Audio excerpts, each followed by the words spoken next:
혹시 책을 정말 좋아하시는데 어느 순간부터 그 책들이 집을 가득 채워서 좀 부담스러웠던 경험 없으신가요? 아, 있죠. 특히 한정된 공간에 살고 계신다면 더 공감하실 텐데요.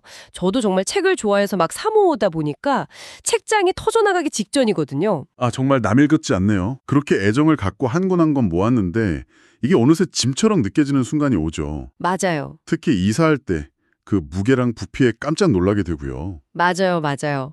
오늘은 바로 그 소유의 방식에 대한 새로운 관점을 제시하는 자료들을 아주 깊이 있게 들여다보려고 합니다. 네. 국민도서관 책꽂이라는 온라인 공유 도서관 서비스에 대한 두 편의 자료인데요. 하나는 이 서비스가 어떻게 운영되는지 그 특징을 설명하고, 다른 하나는 실제 사용자의 아주 생생한 인터뷰 형식의 체험담입니다. 네, 오늘 저희가 주목할 부분이 바로 그 인터뷰입니다. 단순히 이런 서비스가 있구나. 이걸 넘어서요. 1000권이 넘는 책을 이곳에 맡긴 한 40대 남성분의 경험을 한번 따라가 볼 건데요. 이 경험이 어떻게 공간의 경제적 가치에 대한 계산을 바꾸고 나아가 소유에 대한 생각 자체를 뒤흔드는지 그 과정을 함께 분석해 보는 게 오늘의 핵심입니다. 좋습니다. 그럼 그 남성분의 이야기 속으로 바로 들어가 보죠. 40대 중반의 회사원이신데 무려 1020권의 책을 이 서비스에 맡겼다고 합니다. 1020권이요. 와. 네, 대부분 경제 경영서랑 사회과학 서적이고요. 스스로를 책을 꽤 진지하게 읽던 사람이라고 소개하던데, 그런 분이 왜 그 소중한 책들을 집 밖으로 내보낼 결심을 했을까요? 인터뷰를 보면 그 이유가 아주 뭐랄까 절박하게 다가옵니다. 이분의 첫 마디가 책 때문에 집이 꽉 찼고 그게 늘 문제였어요거든요. 아, 이게 그냥 공간이 부족하다는 푸념이 아니었어요. 거의 뭐 가족 관계의 뇌관이었던 거죠. 그 부분 저도 정말 공감하면서 읽었습니다. 전세 이사를 다닐 때마다 아내분이랑 갈등이 있었다고 하잖아요. 네네. 아내가 이걸 꼭 다 가져가야 하느냐고 물으면 겉으로는 퉁명스럽게 이 집 내가 다 쌀 거니까 걱정하지 말라고 이렇게 큰 소리를 쳤지만 속으로는 계속 눈치를 봤다는 대목이요. 그렇죠. 아내가 서재에 들어갈 때마다 마음이 조마조마했죠. 이 고백은 정말 현실적이더라고요. 그렇죠. 그런데 저기서 아주 흥미로운 지점은 이 조마조마한 마음과 부부간의 갈등이 단순히 감정의 문제가 아니라는 겁니다. 아, 그런가요? 네. 개인적인 경험처럼 보이지만 사실은 매우 냉정한 경제적 문제랑 맞닿아 있어요. 저희가 함께 살펴본 다른 자료에 따르면 2026년 1월 기준으로 서울 원룸의 평균 월세가 약 64만 원입니다. 네, 요즘 월세 정말 비싸죠. 보통 책장 하나가 차지하는 공간이 한 2제곱미터, 그러니까 0.6평 정도 되거든요. 이걸 서울 평균 월세로 환산하면 어떻게 될까요? 글쎄요. 매달 약 6만 4천 원. 매달이요? 네. 1년이면 무려 76만 원의 비용이 발생하는 셈입니다. 와, 1년에 76만 원이요? 책을 그냥 보관만 하는데 드는 공간의 기회비용이 그 정도라니. 와, 그렇게 숫자로 보니까 느낌이 확 다른데요? 그렇죠. 그럼 아내분의 그 한마디, 이걸 꼭 다 가져가야 해 라는 질문은 단순히 짐이 많다는 불평이 아니라 맞습니다. 우리가 이 비싼 공간을 이렇게 쓰는 게 맞는가에 대한 아주 합리적인 문제제기였던 거네요. 정확합니다. 바로 그 숨은 비용이 이분이 겪었던 갈등의 근본적인 원인 중 하나였을 겁니다. 본인은 애정 어린 수집품이라고 생각했지만 어떻게 보면 매년 76만 원짜리 월세를 내는 자산이었던 거죠.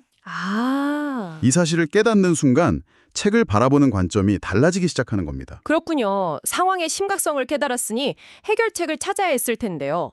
솔직히 저라면 이왕 맡기는 거 쏠쏠하게 용돈벌이라도 했으면 좋겠다. 이런 생각했을 것 같아요. 1000권이라 되니까요. 네, 그럴 수 있죠.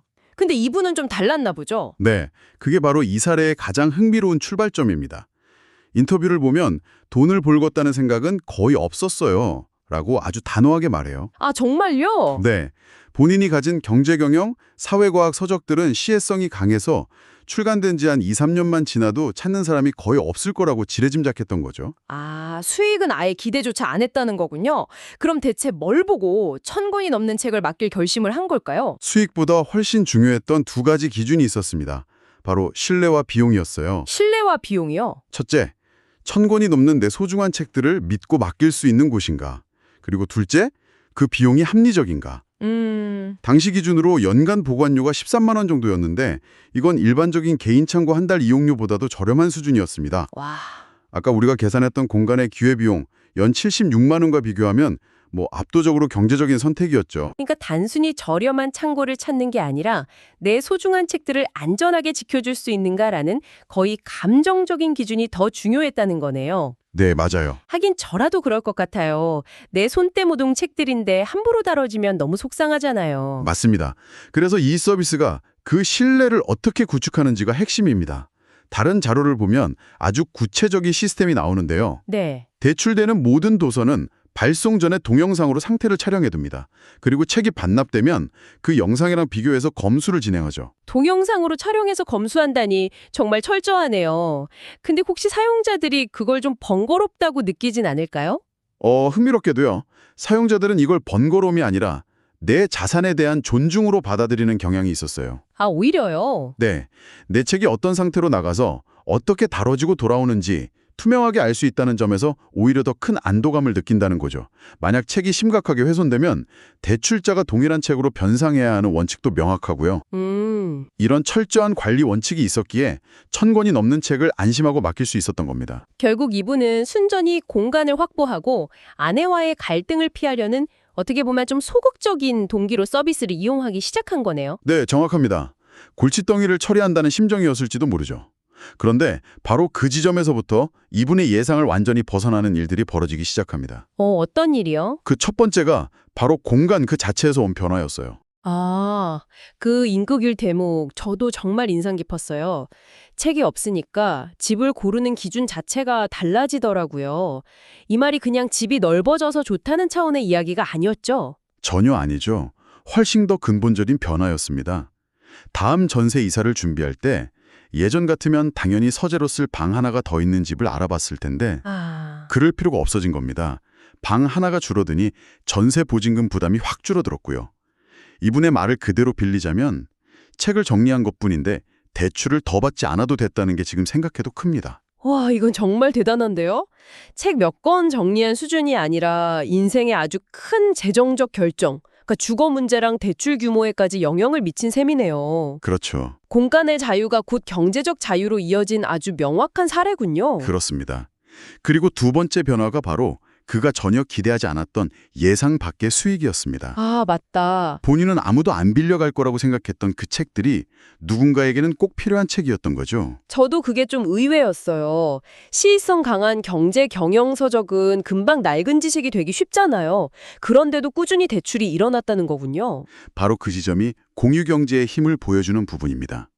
개인에게는 오래된 책이지만 더 넓은 시장에서는 여전히 그 책을 찾는 롱테일 수요가 존재하는 거죠. 아, 이 서비스의 수익 구조를 보면 책이 대출될 때마다 회원의 등급과 책의 발행 연도에 따라 도서정가의 일정 비율이 크레딧으로 적립됩니다. 최신간의 경우 최대 5%까지 적립되고 이 크레딧은 10만 원 단위로 현금 정산이 가능해요. 본인은 잊고 있었는데 어딘가에서 내 책들이 조용히 돈을 벌어다 주고 있었던 거네요. 맞습니다. 인터뷰에서 그런데 티끌 모아 태산이더라고요 라는 표현을 쓰는데 이게 딱 맞는 말이죠. 네네. 처음엔 몇백 원, 몇천 원씩 쌓이니까 별 생각이 없었는데 어느 날 확인해보니 꽤 큰 금액이 되어 있었던 겁니다. 얼마나요?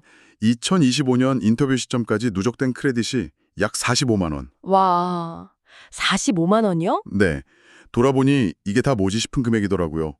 라고 말하는데 그 놀라움과 기쁨이 고스란히 전해지죠. 연회비 13만 원을 내고 책을 맡겼는데 몇 년간 45만 원이 쌓였으니 보관료를 내고도 돈이 남은 셈이네요. 그렇죠. 공간 확보, 부부관계 개선, 주거비용 절감에 이어 예상치 못한 부수입까지 얻은 거군요. 네. 처음에 소극적인 동기와는 비교할 수 없을 만큼 많은 것을 얻게 된 겁니다. 그리고 이 모든 경험은 마지막 단계, 즉 이분의 생각 자체를 바꾸는 것으로 이어집니다. 맞아요. 이 모든 경험을 통해서 이분의 생각이 어떻게 바뀌었을까요? 현재의 고민과 미래 계획에 대한 부분이 이 인터뷰의 하이라이트라고 생각했어요. 여전히 책에 대한 애착은 남아있어서 언젠가 자가로 큰 집을 사면 책을 다시 드릴 수도 있을 거라는 생각에 키핑을 계속 유지하고 있어요 라고 말하잖아요. 네. 수십 년간 이어온 애정을 하루아침에 버릴 수는 없겠죠. 하지만 동시에 이전에는 한 번도 해보지 않았던 근본적인 질문들을 스스로에게 던지기 시작합니다. 어떤 질문들이죠? 인터뷰에 나오는 이 질문들이 정말 핵심이에요.